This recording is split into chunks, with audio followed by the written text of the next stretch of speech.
ब्रज स्वामिनी कृष्ण कामनी मन भावनी श्री राधे अर्थात ब्रज की पटरानी, कृष्ण से भी सुंदर और उनकी प्रिय, सबके मन को भाने वाली राधा रानी। राधा रानी के बारे में ऐसी बहुत सी चीजें हैं जिनके विषय में लोग जानने के लिए अति उत्सुक रहते हैं।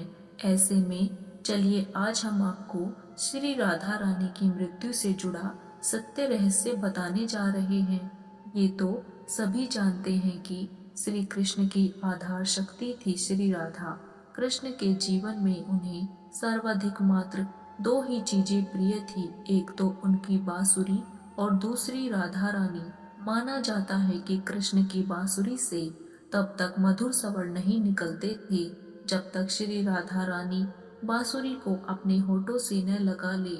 राधा रानी को मिलने के लिए बुलाने का और रास लीला रचाने का मध्यम भी उन्हीं की बांसुरी था।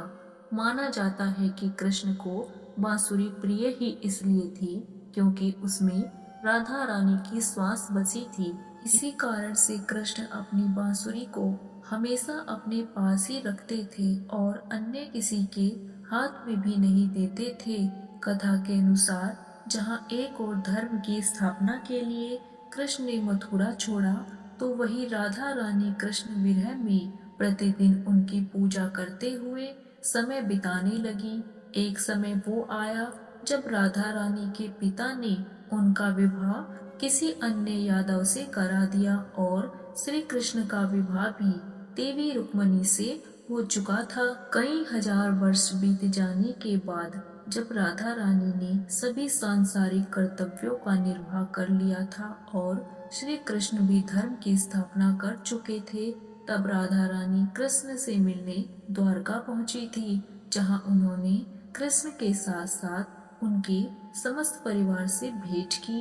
राधा रानी कुछ समय द्वारका ही रुकी, मगर बाद में कृष्ण भक्ति में और भी लीन होने के लिए उन्होंने द्वारका के पास ही वन में अपना स्थान बना लिया।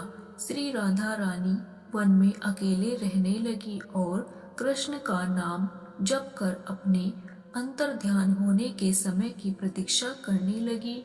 आखिरकार वह समय आया और कृष्ण ने राधा रानी को पुनः दर्शन दी। श्री कृष्ण जब राधा रानी से मिले तो वह राधा रानी की पीड़ा उनकी आंखों में देखते ही समझ गए और साथ ही यह भी राधा रानी उन्हें दोबारा देखकर कितनी प्रसन्न है।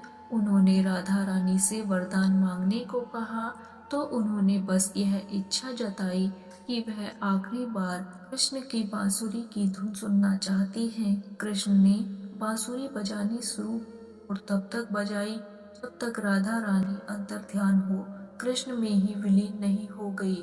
कृष्ण की बांसुरी की धुन सुनते सुनते राधा रानी ने अपना सांसारिक शरीर त्याग दिया और गोलोक में जा पहुंची, जहां से द्वापर की प्रेम लीला का आरंभ हुआ था और कृष्ण का इंतजार करने लगी।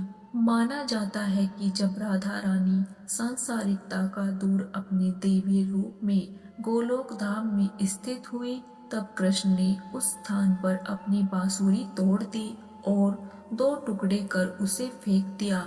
राधा रानी के जाने के बाद से जब तक कृष्ण धरती पर रहे तब तक उन्होंने दोबारा कभी बांसुरी नहीं बजाई। जय श्री कृष्ण, राधे राधे। श्रोताओं, आप सभी को आज का हमारा ये वीडियो कैसा लगा, कृपया मुझे कमेंट बॉक्स में जरूर बताइए।